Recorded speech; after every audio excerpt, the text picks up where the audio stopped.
बिस्मिल्लाहिर्रहमानिर्रहीम। रब्बि इश्रह ली सदरी व यस्सिर ली अमरी वहलुल उक़दतम मिन लिसानी यफ़क़हू क़ौली। 3-4 ख़बरों पर आपसे बात करनी है आज, और सबसे पहली ख़बर आपके सामने रखते हैं कि सेनेटर हैं जमात इस्लामी के मुश्ताक अहमद साहब।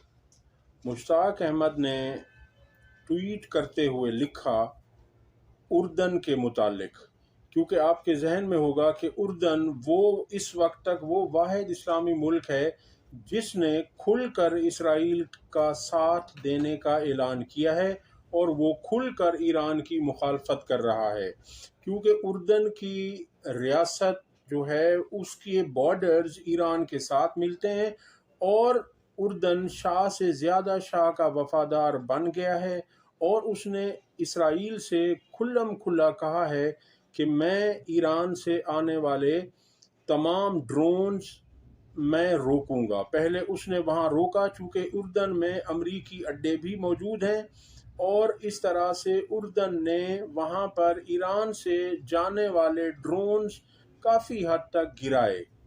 और उस सूरत हाल को देखते हुए जमात इस्लामी के सेनेटर मुश्ताक अहमद ने कल ट्वीट करते हुए लिखा कि गद्दार इब्ने गद्दार, यानी गद्दार का बेटा गद्दार, उसका बेटा गद्दार, ये उन्होंने ट्वीट किया, जो कि पूरी दुनिया में वायरल हुआ।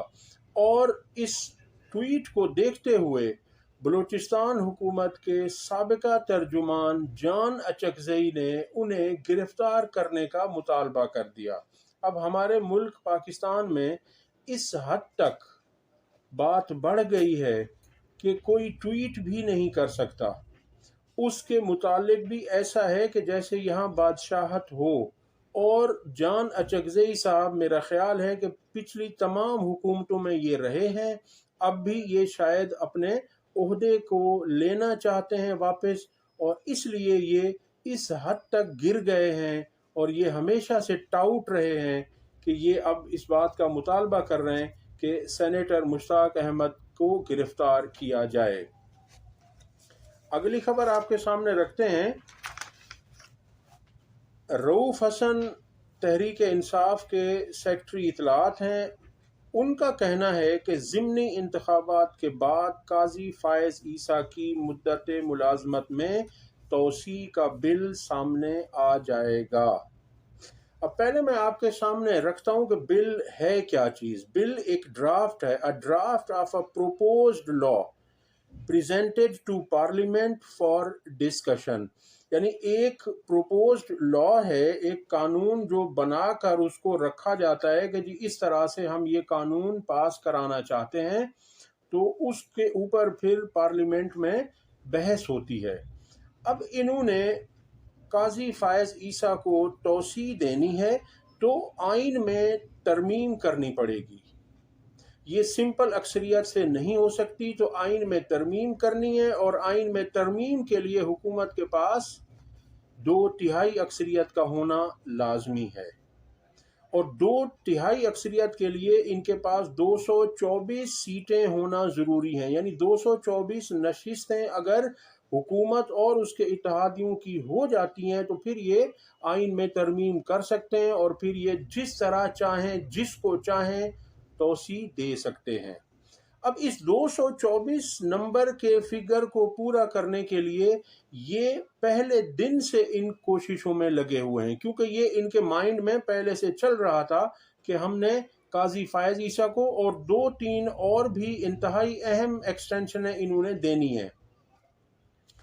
अब इस 224 के फिगर को हासिल करने के लिए पहले इन्होंने ये किया कि तहरीक इंसाफ से बल्ले का निशान छीना, और उसमें सहूलतकारी काजी फायज़ ईसा साहब ने की। बल्ले का निशान छीना वो इसलिए छीना कि ताकि तहरीक इंसाफ कम से कम सीटें ले सके। उसके बाद जब उन्होंने सीटें फिर भी इनकी तवक्को से ज़्यादा ली, फिर इन्होंने धांधली की, और धांधली के ज़रिए कम करने की कोशिशें की, और उसके बाद उन्हें मखसूस नशिस्तों के ज़रिए उनकी सीटें कम करके इन्हीं जमातों को दे दी गई। क्यों कि 224 का फिगर पूरा करना था। फिर उसके बाद अक़लियतों की सीटें इन्हें नहीं दी गई। अगर इसके बावजूद भी 224 नहीं बने। फिर इन्होंने तहरीक इंसाफ के लोगों को तोड़ने की कोशिश की और तोड़ा कुछ को, फिर इन्होंने खरीदने की कोशिश की और इस तरह से इन्होंने मिल मिला करके कुछ ना कुछ कोशिश कर ली। और फिर इन्होंने अगली कोशिशें क्या की, इन्होंने रीकाउंटिंग के नाम पर, दोबारा गिनती के नाम पर तहरीक इंसाफ की जीती हुई सीटें इन्होंने नून लीग की झोली में डाली और अब इनकी नजरें ज़िमनी इंतखाबात पर हैं जो कि 21 को हो रहे हैं। तो 21 तारीख को होने वाले ज़िमनी इंतखाबात में अब ये मज़ीद तहरीक इंसाफ की सीटें ये छीनेंगे और ये 224 का वो मैजिक नंबर जो है, जो इनके बकौल वो गोल्डन नंबर जो है, वो इन्होंने पूरा करना है। और उसके बाद लगता यही है कि ये काजी फायज ईसा को एक्सटेंशन देने जा रहे हैं और उसके बाद एक और अहम एक्सटेंशन भी आपके सामने आएगी। अब यहाँ पर काजी फायज ईसा साहब के मुतालिक कहा जाता है कि जी वो मैन ऑफ वर्ड हैं, वो जो कहते हैं वो उस पर पूरा उतरते हैं, वो बड़े बाउसूल हैं, वो कानून पसंद हैं, वो आइन पसंद हैं। तो अब यहाँ पर काजी साहब को कहना चाहिए कि भाई मुझे एक्सटेंशन नहीं चाहिए जो पाकिस्तान की तारीख में आज तक किसी चीफ जस्टिस को नहीं मिली, तो मैं एक्सटेंशन नहीं लेता। काजी साहब वैसे तो हर फेक न्यूज़ जो उनके मुतालिक सो कॉल्ड फेक न्यूज़ होती है वो उस पर बात करते हैं, इस पर वो खामोश हैं। उन्होंने नहीं कहा, उनको चाहिए कि वो मीडिया पर आकर बताएं या किसी ज़रिए से वो ये कहें कि भाई मुझे एक्सटेंशन नहीं चाहिए, तो आप लोग ऐसा क्यों कर रहे हैं, यही अफवाहें क्यों हैं। वो उस वक्त तमाम अफवाहें दम तोड़ जाएंगी अगर वो खुद उसका ऐलान करेंगे। तो बहरहाल देखते हैं आने वाले वक्तों में क्या होता है। अगली खबर आपके सामने रखते हैं कि पंजाब हुकूमत ने ऐलान किया है कि हम रोटी 16 रुपए की करने जा रहे हैं और कर दी गई है।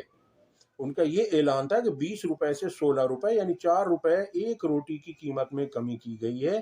तो अब इसमें देखिए कि इन्होंने ये ऐलान करके हातम ताई की कब्र पे लात मारने की नाकाम कोशिश की है। अब देखिए एक शख्स अगर 2 रोटियां खाता है तो उसको फायदा कितना हुआ, 8 रुपए का 2 रोटी पर। और दूसरी बात मैं आपको बताऊं कि अगर इन्होंने इस तरह किया भी तो नान बाई जो हैं, जो तंदूर वाले हैं, वो रोटी का वेट कम कर देंगे, वो रोटी का वजन कम कर देंगे, जिससे बात वही होगी, पहुंची वहीं पे खाक जहां का खमीर था। तो अब इससे लोगों को क्या फायदा हुआ, जो 2 रोटियां खाता था उसे फिर 3 खानी पड़ेंगी, तो वो उल्टा उसके लिए यक नशुद्ध 2 शुद्ध। तो ये इस तरह से ये छोटे छोटे ये हरबे इस्तेमाल कर रहे हैं कि ताकि लोगों को पागल बनाया जा सके। इस तरह से नहीं होता। और दूसरी बात मैं आपको इसी के साथ एक खबर दे दूं कि नान बाई एसोसिएशन के सदर हैं जिन्हें रावलपिंडी में जिन्होंने ऐलान किया इस खबर के बाद कि उन्होंने कहा कि हम रोटी 16 रुपए की नहीं दे सकते क्योंकि ये हमें वारे में नहीं आती। हमें जो आटा दिया जाता है, जो गैस है, जो हम मजदूर को दिहाड़ी देते हैं, ये तमाम चीज़ें, जो लकड़ी है, वो उनके रेट्स बहुत ज़्यादा हैं, तो हम 16 रुपए में नहीं दे सकते। उनका कहना था कि हम रोटी की कीमत 25 रुपए करने वाले थे और इन्होंने उल्टा 20 से 16 कर दी है। तो पहले तो हुकूमत को ये चाहिए था कि वो इनके लिए सहूलतें पैदा करते, वो आटे का रेट कम करते, उसके बाद जो तमाम चीज़ें जो उनके रोटी बनाने में इस्तेमाल होती हैं उनके रेट कम करते या उनको रियायतें देते, तब ये बात करते। और दूसरी बात ये देखिए कि वो नान बाई एसोसिएशन के सदर ने जब ये ऐलान किया, उन्होंने ये बयान दिया, तो उनके ऊपर 16 एमपीओ के तहत पर्चा दर्ज कर दिया गया है।